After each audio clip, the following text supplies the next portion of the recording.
Welcome to episode 6 of the WINS, a live interview series. I'm Amy Sheridan, host and founder of WINS Media. The mission of this series is to elevate the visibility of women in sports and entertainment by creating a connected environment for authentic storytelling. Thank you for joining us as we interview influential leaders from across sports, entertainment, and beyond. And so today I'm super excited. I have one of my favorite people from my career in sports and entertainment with us today, Kerry McGovern. Hi, Kerry. Hi, Amy. Hi, everybody. Kerry is the Vice President of Communications at Remax. She is responsible for the strategic direction and execution of all internal and external communications for the brand.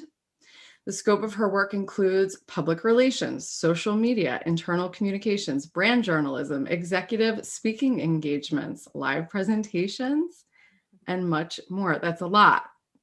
You're busy. I have a great team, though. Yeah. She's also a mom and a trusted friend and advisor, someone who has graciously let me pick her brain over the years about WINS and the journey that I've been on. Mm-hmm. And so it's my pleasure to welcome her today. Welcome, Kerry. Thank you for being here. Thanks for having me, Amy. This is fun. Of course. I think it's so strange. I'm usually on the other side of the interview.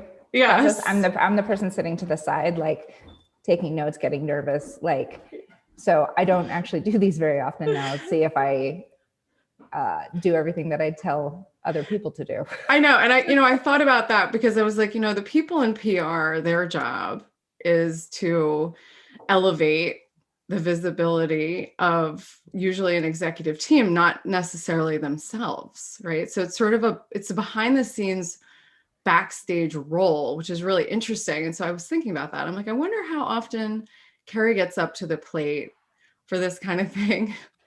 Not very often at all. And it is that kind of thing. Like also nomination for awards. Like I don't nominate myself, but it's me and my team who do those things. And so we nominate everybody out. Like, it's just that kind of which I'm comfortable with. I like that. This is not a complaint. I think what I've learned in the last year, especially with quarantine, I think I actually am an introvert. I'm very talkative or outgoing with people I know, but outside of that, I think I do like to be a little bit more closed. Yeah. And it's funny, like I consider myself to be an introvert too. And people laugh. It's like, I had to be pushed hard to do this in the first place. Yeah. To even start writing for myself. I had to be pushed. And then to do this, another big hurdle. But,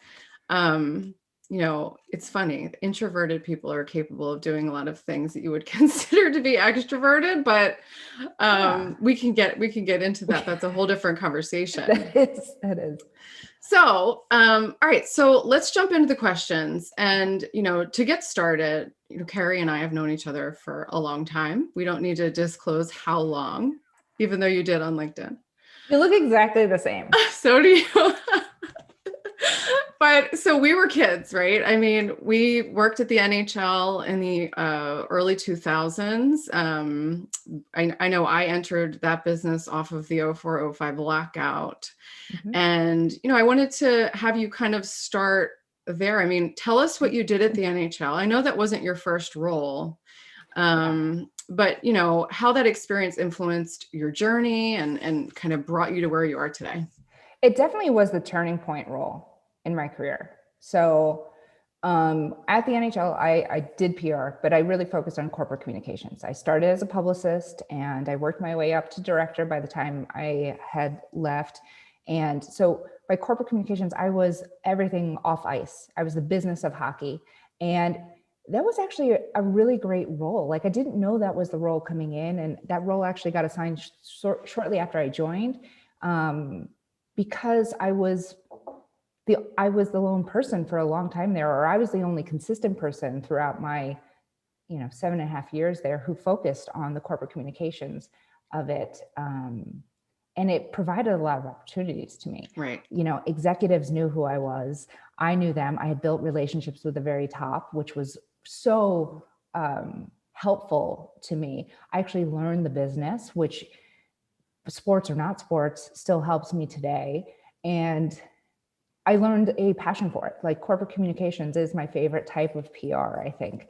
I really enjoy helping my colleagues and executives help share the great news about our brand or help tell our story. So it turned out to be even more and even better than I had anticipated. But coming in, I was definitely scared and nervous. And like, so my jobs before that, the actual job before it that was in sports, I was a brand marketing coordinator at the Pistons, which was like a catch-all, tons of different things and lots of fun, but definitely different, right? Wasn't writing press releases. Before that, I was at MGM Studios. I was an assistant. Before that, I was a music publicist for a PR firm in LA. And we did Coachella, we did the Warped Tour, we did all these like legendary bands, and I was a tour publicist. So that was the last time I had done PR was 5 years before I joined the NHL.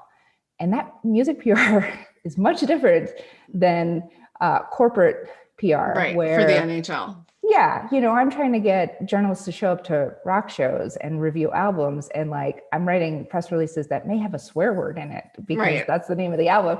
Very different than a conservative 100-year-old sports league. Yes, so, conservative is a good word, I would say. Yeah, I mean, goodness, at the Pistons, I remember, and we had to wear a suit on game days and things like that. And, things have definitely changed and evolved since then. But I learned the craft at the NHL, and, it's really helped me. I had some great mentors. I still have some great mentors from there. Frank Brown, hello, who's on the call today. Mike DiLorenzo, who really, took me under his wing while he was there as well. And then people outside of my team who really made me feel welcome, the Brian Jennings of the world. And it wound up being a wonderful, wonderful place. But in that first year, it was scary. It was intimidating. I had imposter syndrome.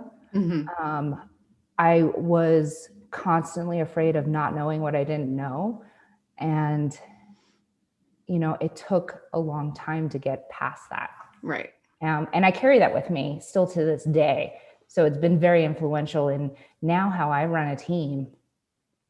I am thinking about that 27-year-old young woman who was too afraid to speak up at meetings or raise her hand and be like, I don't know what that acronym means. Right.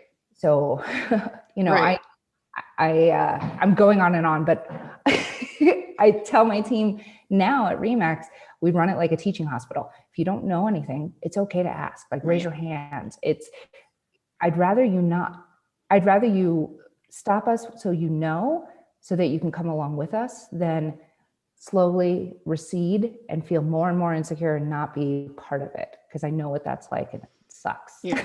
Yeah. I mean, I love that because I remember feeling the same way, being in these meetings with people in suits. And I'm like, you mean I can't wear my Uggs in the office? I remember getting in trouble for that and being sort of intimidated because I knew nothing, to your point. I mean, I knew what I knew, but I felt like it was nothing. And I guess what I would say, just to kind of piggyback on what you said, is, when you assert yourself and ask a question, it shows that you're engaged in the conversation. And I think, for people that are listening or people to aspire to work at places like the NHL or, climb that ladder, when you're not asking the questions, it can appear that you aren't engaged, right? I think that the fear of asking a question, I think one of the ways to kind of clear that hurdle is show them that you want to learn, right?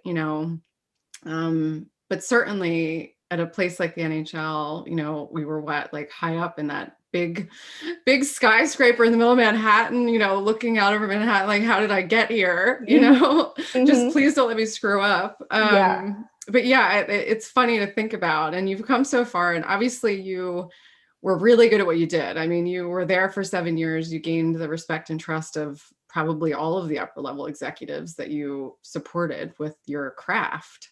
And so tell us about what happened from there. I mean, I don't know which of us left the league before the other, but where'd you go from the NHL? Yeah. So why would anyone leave the NHL?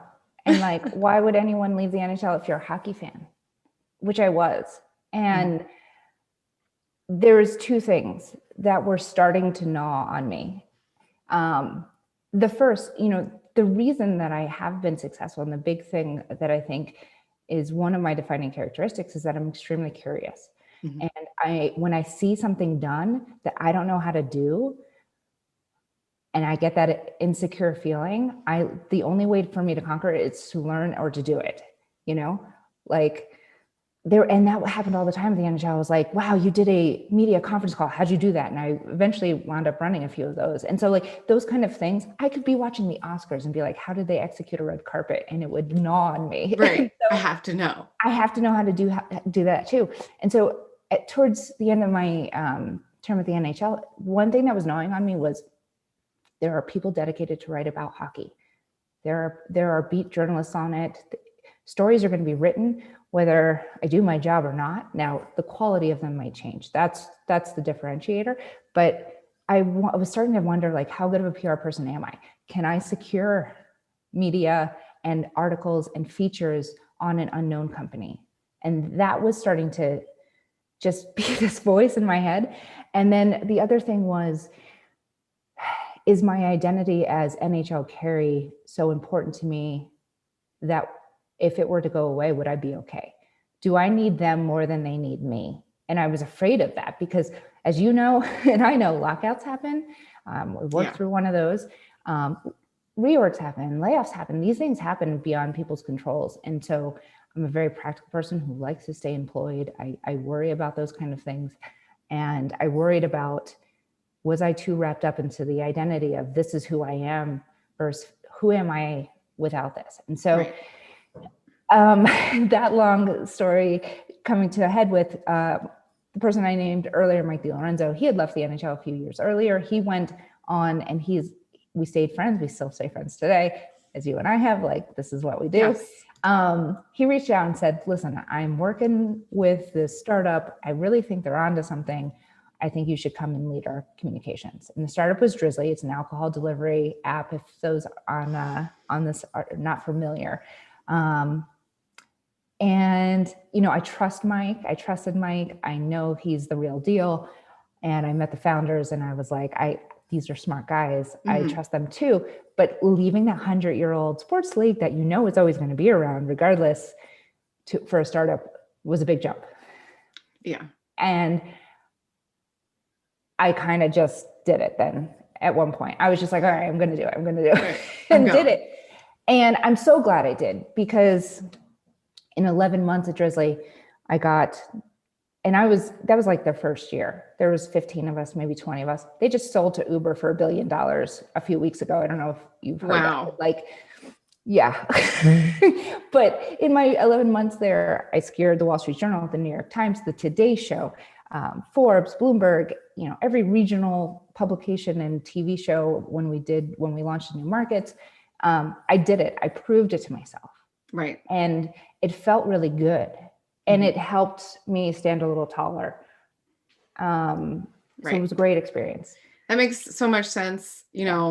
The pitching of the media, the securing the opportunities, wanting to prove yourself in a startup. I love that. I love that you took that leap, because for sure, I think at a place like the NHL, it's more reactive and you're sort of along for the journey and you have a role in corporate communications. Whereas in the startup, and certainly in what I do with my work with Wins, is there's definitely a challenge that you feel that, hey, can I do this? Can I secure this? Can I make this happen? And when you do, I feel like that's one of the best feelings in the world, right? Is when you secure that opportunity and that's why I call it a win, right? It feels like a win and it makes a lot of people happy. So yeah. So I love that jump and that challenge that you took on. And then leaving Drizzly 11 months in was because I was recruited from Under Armour. Right.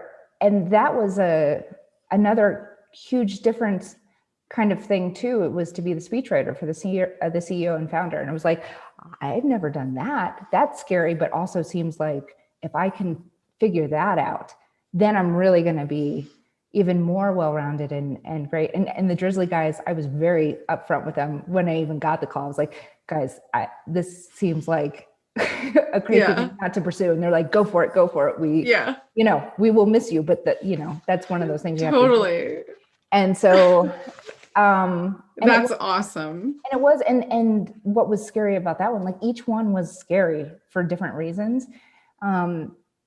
Here's the CEO and founder who built $1 billion company, out of his car, who does more than 50 speaking engagements a year, who is very charismatic and great at, storytelling. What am I going to bring to the table? That was the biggest intimidation thing there. And, Frank Brown prepared me very well as well for that, since that was his bread and butter at the NHL. But what I brought was a sense of calm, a process, a protocol, a way to keep these things organized, a way to corral all the things that was happening at that brand, because they would be launching product after product, multiple products a day, opening stores all over the world, multiple every week. Like there was so much going on there. It was like, how do you get your hands around it all? How do you collect it? And then how do you cherry pick the ones that are going to be told and make it easier for him to be him? Right. And that was where I shined and where I brought the value. And then, another thing to straighten up on. And so now at this point, like by going after different challenges, by learning these kind of things, I finally feel confident. Finally. Yeah. It took a long The call from Under Armour didn't, help at all. No, not until I you felt like you were still proving yourself. Yeah. You felt like you were still proving yourself. Yeah. Right. I understand that. Yeah. And Yeah. So let me ask you a question about the Under Armour thing, which is incredible. And it's fun to kind of know at that level, like, to kind of envision you sort of in that role and maybe trying to get into the head and the mind of, the CEO and, master his voice, I guess you should say. Can you talk about that? I mean, what does that process look like? And how long does it take to really master that, do you think? I think it never ends because people grow and change as well. And I definitely saw that while I was there. But, it is to be obsessive about it, where I consumed everything that I could find that he had ever said or did. I would tag along to everything he would show up to.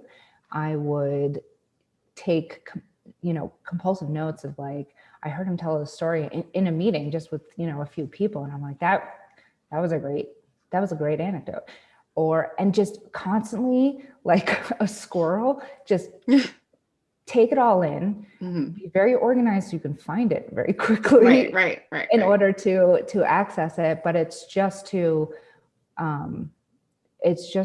constantly listen and constantly like, imagine yourself in that, and to have access is important, obviously. Yeah. Right.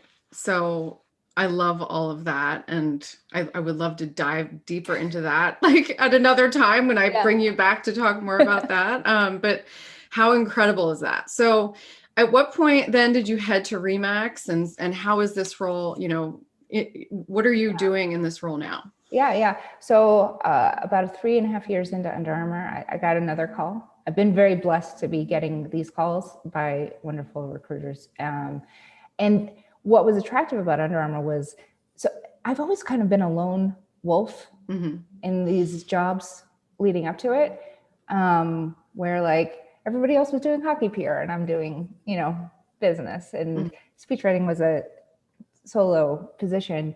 The Remax thing was come lead the communications team. Drizzly was an individual thing. There was no agency. It was me in my basement apartment in Brooklyn. Right. So I was like, lead a team. You get to set the pace. You get to dictate the tempo, which is a term from Under Armour. I was like, that's the new challenge, right? I never got to lead a team before. Right. I mean, I've had like direct reports here and there, 1 or 2, but never for long, for whatever reason.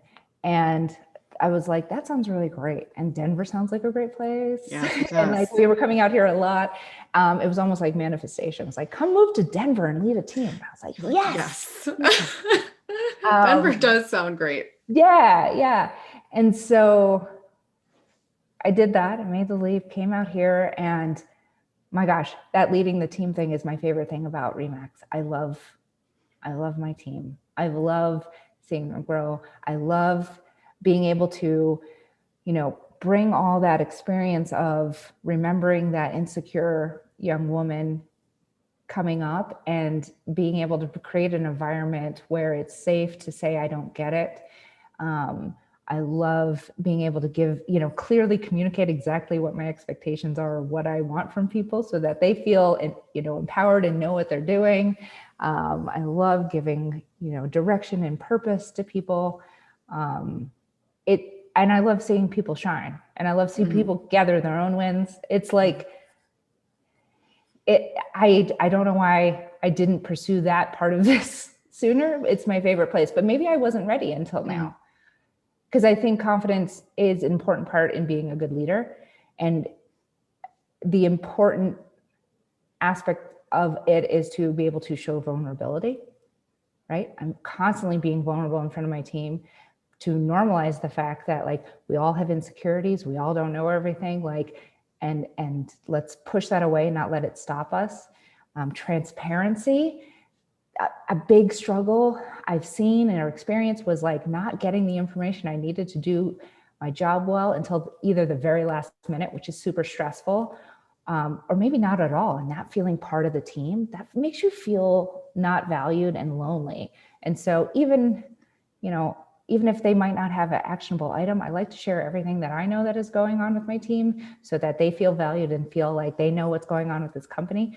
All these little things have like kind of come together so nicely at this last stop that, it feels good.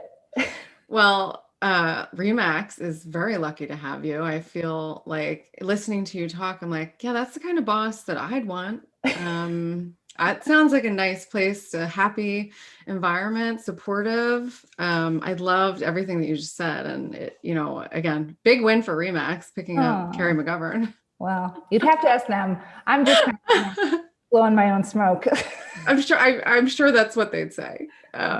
So thank you for all of that. Your journey is incredible. And, it seems that there's a blend of sort of strategy and, we'll talk about competitiveness, maybe in a little bit, but gathering all these experiences, and all of that has led you to where you are today. So today you possess all of that. You have that confidence that was based on all those experiences that you can now impart all of your amazing knowledge onto a team. That's incredible. So congrats. Yeah. And I learned from them too. Right. I mean, yeah. So I wanted to ask you, what do you think? I know this can be tough, but embrace it. What were some of the things that you did really, really well? Yeah. That created these opportunities? Because you're saying, I got a call from a recruiter. I mean, okay, somebody must have told somebody that you were really good for Under Armour to call you for this solo role. What did you do really, really well that you think created these opportunities for you? Yeah. One is relationships, for sure. I mean, here we are talking still to this day. Like I've met so many great people throughout the journey, and staying close with them in a real way, not just like they could help me later. Yeah. It's not about that. It's like, at one point in our lives, we were in the trenches together, and we had good times, we had bad times. It just not letting go of that, not forgetting that is really important. And so I think that's helped me, whether it's helped me in the sense of like, I just got this job at Under Armour, up for this job at Under Armour, Frank Brown, how did you do it at the NHL? Or I need a reference, or, just staying in contact. That's one thing. But, I've also definitely carefully curated, I think, my career as well. But I've always been the kind of person, like, I wanted to work somewhere that was cool. And that's why, I started in music, and that's because that was my real passion. And that's where I thought I was going to spend my whole career. But I think, when I moved from Los Angeles to Detroit for personal reasons, I had all these kind of big entertainment or cool companies. The Pistons job was an assistant job that had 300 applicants for it by the time they turned it off. And I I know that, like, I asked the HR person, I was like, why did you even like call me?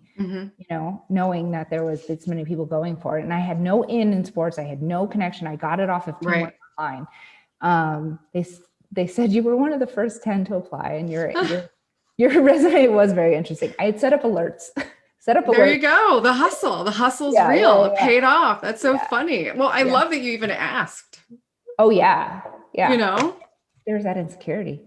Why would you even think to call me? There was so much insecurity throughout my whole career that I think held me back a lot in a lot of different ways, that, I can't change who I was back then, but I can help people now, and I can remember those things for myself now as well. Well, you never came off, you always seem super confident to me. I mean, meeting you at the NHL, I was like, wow, I want to do that job. That's amazing. It took me a long time to get to where I am today to actually do that job. I took a lot of other jobs before I got into PR at all. Right. But I remember seeing you and being sort of in awe of everything that you got to do, and all the relationships, to your point, that you got to build while you were there, and then at all of the other stops that you made. And I love that you said you carefully curated your career. I wrote that down because that's really powerful, and I need to use that somehow. I will. Okay. So moving on to the next question. So in the promotional elements for this, I talked about this term brag anxiety that I sort of came up with. I mean, there are many other ways you can say brag anxiety, right? Maybe imposter syndrome. It's not really imposter syndrome. It's really a fear of talking about yourself, a fear of sharing your wins. And I think it impacts everyone, some more than others, but certainly women. And, I wanted to ask you your opinion. Okay. So why do people suffer from this? Why do women tend to have this fear of sharing their wins, this brag anxiety? What is that about? And how do you think, from your personal experience, that they can overcome this? Yeah. There's got to be a million different factors that are all feeding into it at once. And so an unscientific guess would be the things like how we talk to little girls versus how we talk to little boys. You're pretty, you're smart, to how we choose to pay females versus males in the workplace. There's constant signals coming throughout. It's been going on for hundreds of years. I think we're starting to talk about it much more now. It's coming up in conversations much more now. We're calling them out, and that's kind of one way to get through it. But how do you get past it? I definitely don't want to come off as bragging ever. I don't think that's an attractive quality, but I do want to come off as confident, and that is something that has been a journey for me. Whether thank you for saying everything that you said about in the past. We're going from faking it to actually feeling it. And it's been a lot of different factors. It is, understanding those insecurities, or I'm curious, I want to learn how to do that, and going out and doing it. Being great at your job is one way to feel confident. And to be great at your job, you have to work at it. You can't it's not a natural, I'm just great at these things. Do the work and you'll feel a little bit more confident. We can help each other, right? And lift each other up. So if you're in a leadership position, help lift those up who might be struggling. Give opportunities to others on your team to gather these wins. Support them to do it and represent themselves. Let them have access to executives. That was one thing that was so great for me, to be able to have access to executives so early in my career, taught me how to act, how to kind of show up and build that mystique thing wasn't there, that I think, not everybody gets that opportunity. So like allowing people to do the interviews versus me trying to step in and like do them all now. So like, that's a big thing. So lifting others up, doing the work, and, I'd love for everyone to kind of adopt a culture in the workplace that being vulnerable is okay. Because that's also real confidence. Absolutely. Yeah. Yeah. It came up in another one of my interviews with Kendall Tyson. And I just a follow-up question for you on this, just your opinion. Yeah. She said, her advice for women, and really anybody, but for women in the workplace and sports and entertainment, to bring yourself, bring everything, right? And when you talk about being vulnerable, it really struck me, her saying that, because I think that is not everything. Yeah. And that's not how I was sort of groomed, right? Is don't have emotion, Right. You have to be consistent. You need to play the game like a guy, right? Like be consistent, don't be vulnerable. And I think that dialogue is changing. And certainly it could help with overcoming this fear of sort of shining too brightly or sticking out, Yeah. And what do you think of that? You definitely need to be self-aware not to be too vulnerable. Like you don't need to be crying in the office. Like that's not an okay thing. But like, and maybe I'm in the position where it's okay for me because I'm at a certain level now that, but I'm making it safe for other people to do that. And that's important. But there was this thing coming up in my career where it felt like to show that you didn't understand or you weren't following along was a sign of weakness. And like, and if you were weak, you were going to get stepped over or passed off, or you weren't going to go anywhere. And like, them in the movie Big, where Yes. Tom Hanks is sitting at the boardroom and they're presenting this new toy, and it's like a building that turns into a robot or something. And all the suits are like, yeah, it's great. It's great. It's great. And Tom Hanks, who's really a 12-year-old in an adult body, says, I don't get it. And he's the only one that has the courage to say, I don't get it. And everyone's like, what do you mean? What do you don't get? And nobody else is willing to crack. And he's like, it's a building. What's fun about a building? And the founder is like, you're right. That's not fun. Like, I think about that sometimes because it's like, if you're thinking, wait, this plan has a hole in it, or, what does this acronym mean? Where are we? Like, there's somebody probably else at the table thinking it. And like, if you just say it, it kind of just opens it up and everyone kind of comes together. Yes. And then you guys can be better at your jobs.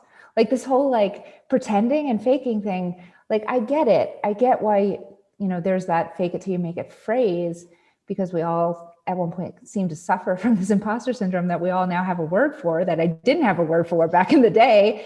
But yeah, you can be better if you're just honest. And if you let yourself be heard, I think there's that, it's so that's awesome. And absolutely the Big reference, gold star for you. All my references are now becoming very, very dated. I drink from my Alf mug. I love movie references. Thank you for sharing that. That was an amazing, picture painted in my mind. I want to go watch that movie right now. Okay. So final question before we wrap up is really, what are you up to in 2021? What goals do you have? Is there anything that you're working toward right now? Professionally, personally? Yeah. So what's the new thing that I like, the new challenge, right? So where's that voice in my head telling me like, you don't know about this, you should figure this out. Right. I mean, setting up this call this morning when you were like putting it on YouTube and it going recorded, I was like, I don't know how to do this. I need to, so we're going to have to talk about this. You're going to have to teach me how to do these kind of things. Okay. But my new kind of like, I've found this real passion at Remax with the team and the dynamic and the culture and the creating the environment to be successful. And I love it so much. So I think, how can I continue to share it? And so thank you for having me on, because I think, maybe the goal is to have more of these kind of conversations so that we can spread it beyond my, my little bubble of people and let people know like, hey, wouldn't it be great if we all just like were a little bit Michael Scott Yes. in meetings? Like, wouldn't it be great if we just were, I don't know, just truly ourselves and all of it. Yeah, I think, yeah, bring everything. I think, definitely for a brand like Remax and thinking about humanizing, right? And especially at the corporate level is really an interesting thing to think about. So yeah, we should definitely talk more. And by the way, I just learned how to do this like a few months ago. So Well, you can definitely learn. Okay, so thank you. That really concludes the questions that I have, and I'm just going to wrap. Okay. And so thank you so much for joining us, Kerry McGovern, Remax VP of Corporate Communications. Amazing conversation. In our next episode, I'm bringing on Dr. Cheryl Robinson, who is a columnist for Forbes Women, an incredible person. Exciting interview. And finally, this interview was powered by WINS, our membership community for women influencing sports and entertainment. To learn more about us, visit us at wins.media/membership. Thank you, Kerry, so much. Thanks, Amy. Good to see you. You too.